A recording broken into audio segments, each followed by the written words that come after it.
Terungkap gaji The Rock di WWE per tahunnya. Alasan langsung dari John Cena kenapa dia tersenyum ketika tap out. Gunther akan pensiunkan AJ Styles dan Rey Mysterio. Dan masih banyak lagi. Selamat datang di Extra News, di mana kita akan bahas berita dan rumor terkini tentang WWE. Terungkap gaji The Rock di WWE per tahunnya. Nama Dwayne The Rock Johnson udah jelas jadi ikon global pop culture dan sebagian besar itu datang dari kesuksesannya di Hollywood. Tapi jangan lupa, akar semuanya itu datang dari dunia pro wrestling dan dia adalah bagian dari keluarga legendaris Mafia. Setelah karir wrestling yang luar biasa, sekarang The Rock punya peran penting sebagai anggota Board of Directors TKO, induk perusahaan WWE. Belakangan ini, dia sempat muncul dengan gimmick The Final Boss, tapi sebagian besar waktunya dia menjauh dari WWE, terutama setelah John Cena turn heel di bulan Februari awal tahun ini. Walaupun jarang tampil, satu hal yang pasti, duit tetap mengalir deras. Dalam 2 tahun terakhir sejak The Brahma Bull masuk jajaran direksi TKO, The Rock dilaporkan menghasilkan sekitar $80 juta atau $40 juta per tahun, atau 670 miliar rupiah per tahun. Angka ini diungkap oleh Dave Meltzer di Wrestling Observer Live dan itu bahkan belum termasuk pendapatan dari merchandise WrestleMania atau penampilan lainnya. Sejak itu, The Rock sempat terlibat dalam build-up WrestleMania 40 dan bahkan tanding di Night One acara tersebut. Tapi sepanjang tahun ini, dia lebih banyak absen, terutama setelah momen di mana dia memaksa John Cena menjual jiwanya dan turn heel yang bikin banyak fans kecewa. Menurut kalian, apakah The Rock pantas dapat gaji 670 miliar rupiah dari WWE per tahunnya? Komen di bawah. Alasan langsung dari John Cena kenapa dia tersenyum ketika tap out. John Cena mungkin bikin WWE Universe kaget waktu dia tap out ke Gunther di Saturday Night's Main Event, tapi yang paling nempel di pikiran fans justru ekspresi wajahnya di detik-detik terakhir. Saat Cena mulai melemah, dia malah tersenyum dan momen itu langsung bikin banyak orang bertanya-tanya apa maknanya. Sekarang, Cena akhirnya jelasin arti dari momen emosional itu. Waktu ngobrol di acara What Do You Wanna Talk About bareng Cody Rhodes, dia bilang kalau ending itu nggak pernah dimaksudkan sebagai kekalahan. Itu lebih ke perpisahan, penuh simbol dan refleksi. Kami lagi ngobrol sama penonton lewat momen itu, kata Cena. Dan waktu aku kayak ngambil nafas terakhir, aku mikir tentang gimana orang yang mau meninggal itu biasanya berjuang, nahan cuma buat bisa bilang selamat tinggal ke orang-orang yang berarti dalam hidup mereka. Cena ngejelasin kalau senyum itu datang dari rasa tenang dan penerimaan. Di hari itu, dia sempat meluangkan waktu buat nyambung lagi sama orang-orang backstage yang penting dalam karirnya. Jadi pas akhirnya terkunci di hold itu, dia ngerasa udah lengkap. Terus kamu sadar, aku udah ketemu semua orang yang aku cintai. Secara fisik, aku ngerasa oke. Dan kayaknya emang udah waktunya ngambil nafas terakhir dan selesai. Daripada nunjukin rasa takut atau perlawanan, Cena pengen momen itu nunjukin kedamaian. Dia nyamainnya sama cara orang yang sering menggambarkan kepergian seseorang, bukan dengan panik tapi dengan ketenangan. Kita sering baca, orang ini meninggal dengan tenang dan itu yang aku rasain. Aku ngadepin kematian sambil senyum, tahu kalau semuanya ada di tempat yang baik dan kedepannya bakal baik-baik aja.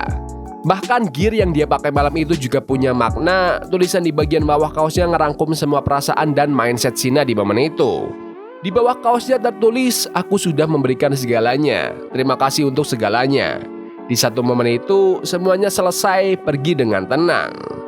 Menurut kalian, apakah kalian suka dengan ending John Cena tap out?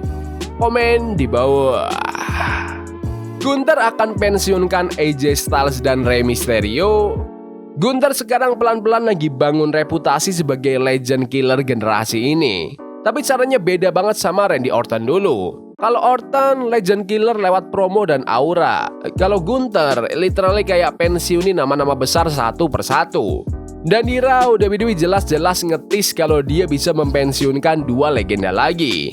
Di episode Raw hari ini, Gunther muncul lagi dan gak heran kalau sekarang dia jadi public enemy nomor 1. Bukan cuma karena dia bikin John Cena tap out, tapi juga karena setelah itu dia ngejek Cena habis-habisan. Minggu ini di Raw sebenarnya Gunther gak banyak ngomong dan jujur aja dia gak perlu ngomong banyak. Soalnya gak lama kemudian World Heavyweight Champion CM Punk muncul dan langsung tatap muka sama Gunther. Dari situ langsung kerasa banget tis buat rematch gede di masa depan. Terus Rey Mysterio juga keluar dan ngelempar tis soal potensi match lawan Gunther. WWE bahkan kayak ngasih sinyal kalau Gunther bisa jadi orang yang mempensiunkan Rey Mysterio. Belum selesai di situ, pas di backstage, AJ Styles ketemu lagi sama The Ring General dan nyeletuk nanya apa Gunther nggak tahu caranya nutup mulut. Jawaban Gunther, dia bilang enggak, ketawa lalu pergi.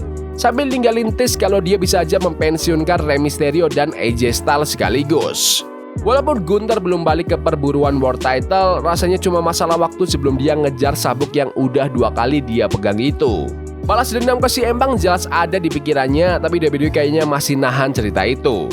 Bisa jadi alasannya karena di tanggal 6 Januari di anniversary pertama Raw di Netflix, CM Punk bakal mempertahankan gelarnya lawan Bron Breakker. Dan ini juga jadi minggu kedua berturut-turut WWE ngetis potensi match antara Gunther dan AJ Styles yang sekarang lagi jadi salah satu World Tag Team Champion. Menurut kalian, apakah Gunther perlu pensiunkan AJ Styles dan Rey Mysterio? Komen di bawah. The Rock dan Triple H gak akur. Minggu ini ramai laporan soal The Rock yang disebut-sebut menghasilkan sekitar 80 juta dolar atau 1,3 triliun rupiah sejak gabung ke Board of Directors TKO Group Holdings awal tahun ini.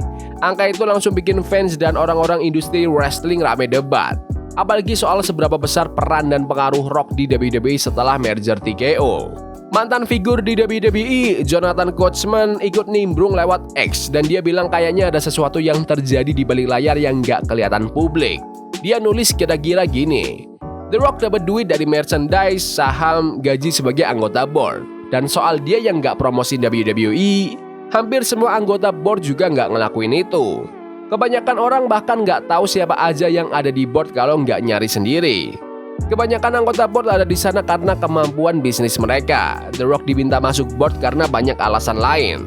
Jangan lupa, dia adalah satu dari 3 performer terbaik sepanjang masa. Dan tangan kanannya dulu adalah head writer Raw, dan menurutku dia pengen balik ke posisi itu. Dan yang paling penting, aku udah beberapa kali ada di ruangan itu dan tahu langsung hubungan asli antara The Rock dan Triple H. Mereka itu nggak akur, titik. Kalau mereka akur, The Rock pasti udah dukung WWE sepanjang tahun ini. Tapi faktanya, nggak ada satupun postingan dukungan di media sosial. Kalian harus berhenti pura-pura nggak lihat apa yang sebenarnya terjadi. Perebutan kekuasaan itu nyata. Menurut kalian, apakah memang ada perang dingin di balik layar WWE atau ini cuma teori konspirasi? Komen di bawah. John Cena akan return saat Cody Rhodes hadapi Gunther. Di sebuah episode terbaru Busted Open Radio, WWE Hall of Famer Baba Ray Dudley ngebahas potensi storyline di masa depan antara Cody Rhodes dan Gunther. Dan menurut dia, John Cena bakal balik ke WWE buat memainkan peran penting di cerita itu. Suatu hari nanti, Cody Rhodes bakal berhadapan langsung sama Gunther, aku nggak tahu kapan. Tapi akhirnya Cody bakal sampai di titik itu. Dan saat itu terjadi, Gunther udah dibangun jadi monster. Kekuatan yang gak bisa digeser, tembok yang gak bisa ditembus, segala macem lah. Dia bakal jadi dead guy dan Cody bakal mulai ragu. Dia lanjut, Cody bakal punya masalah sama Gunther, dia bakal jatuh, down banget, dia bakal lupa dari mana dia berasal. Dan pas semuanya berantakan, di momen yang tepat, kayak hantu muncul, John Cena bakal balik buat ngingetin Cody siapa dirinya sebenarnya. Menurut kalian, apakah kalian suka dengan jalan cerita itu? Komen di bawah. Tidak ada pertandingan Hell in a Cell tahun ini. Menjelang akhir tahun 2025, banyak fans WWE di internet mulai nostalgia dan ngebahas ulang semua yang terjadi sepanjang tahun ini.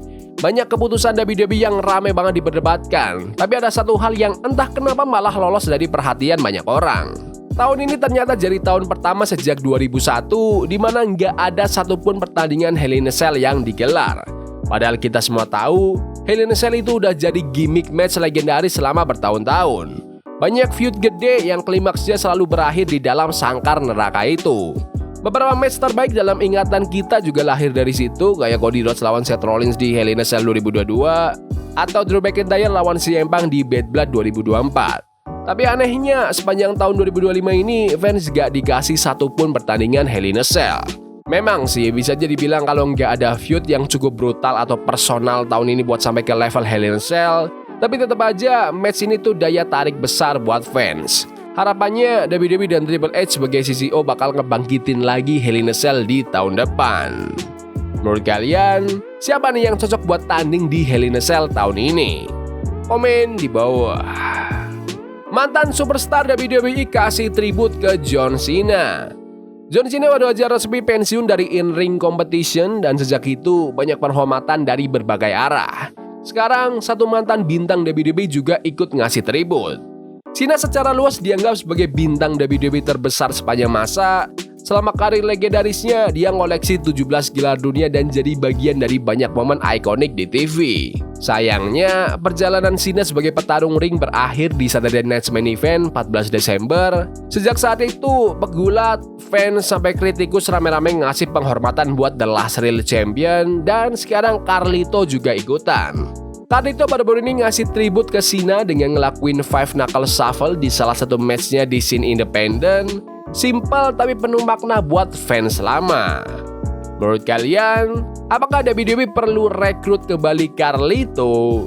Komen di bawah. Ya udah gitu aja video berita hari ini. Jangan lupa like dan subscribe ke channel ini karena aku pengen 20.000 subscribers di bulan ini. Tolong bantu. Yes boy, see you. Love is a game we play incognito. Forbidden fire on Nico. Burning for love we can hold. I wish we were